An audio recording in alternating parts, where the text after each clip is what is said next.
É, uma das coisas que interessantes tem um livro que eu tô lendo, chama Sociedade do Cansaço. Uhum. E ele traz uma seguinte diferenciação. Ele fala assim, olha, os nossos antepassados, a preocupação deles era uma preocupação viral, Sim. né? Ou seja, o ser humano, a sociedade estava se organizando em cidades, em comunidades cada vez mais volumosas, e a transmissão, as doenças eram virais. Eram Era doenças... catapora, Isso, sarampo. né? Ou seja, então era uma sociedade que tinha uma preocupação viral.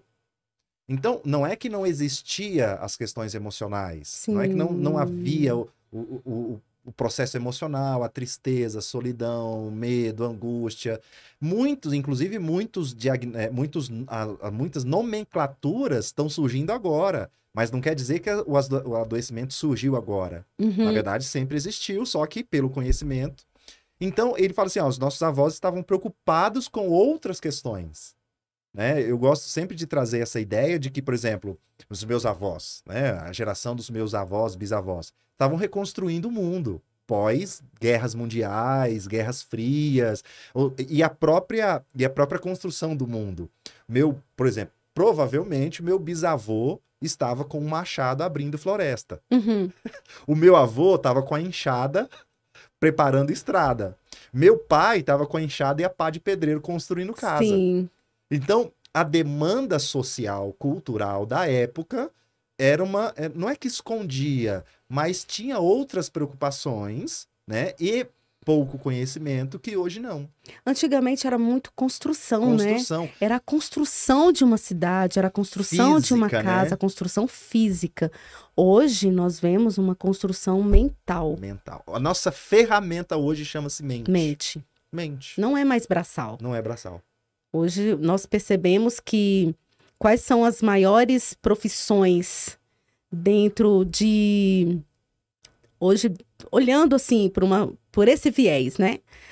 As maiores profissões são aquelas que estão cobrando muito dessa parte mental. Sim. Tenho até uma máxima dentro do mundo corporativo que fala assim, você é contratado pelo seu currículo e demitido pelo seu comportamento. Sim. Ou seja, é hard skill, né? Ou seja, você Hard skills. tem o hard e o soft, né? O Isso. hard é a sua capacidade, né? E a soft skill é o seu lidar com o outro. Como saber, são as ferramentas são as que ferramentas você tem socioemocionais. para você saber lidar com tudo isso. Então, hoje você pode ser um bom técnico, mas se você não tiver, por exemplo, relação interpessoal, resolução de conflitos, resiliência, paciência, que são os frutos, né, de questões emocionais, o seu técnico não é tão avaliado. Antigamente o seu currículo era visto, ele era aceito pelo tanto de tempo de trabalho, né, o tempo de serviço que você tinha, a sua expertise era ligada aos seus anos de experiência e ao diploma. A sua formação. A sua formação. Agora, hoje não. Hoje, o seu certificado, o currículo, ele é visto primeiro, se você tem, quando vão fazer entrevista, né? Dentro dessa área de treinamento, quando a gente vai fazer essa área de treinamento, primeira coisa para saber, passamos para os candidatos situações do cotidiano. Como que ele sabe lidar, como que ele vai lidar com questões do cotidiano. Digamos assim, o seu chefe mandou você ir para lá, o que você faria? Sim, reações Quais são as suas emocionais e comportamentais dentro desse contexto. E ali, a forma como ele vai falar, a gente vai lendo fazendo as leituras das expressões microfaciais, né? Como que ele vai reagir diante disso. O corpo explica, o corpo fala. Então, hoje as entrevistas, elas não estão só olhando o currículo não, querido. É como você vai lidar com isso. Então, é interessante a gente tranquilizar a galera.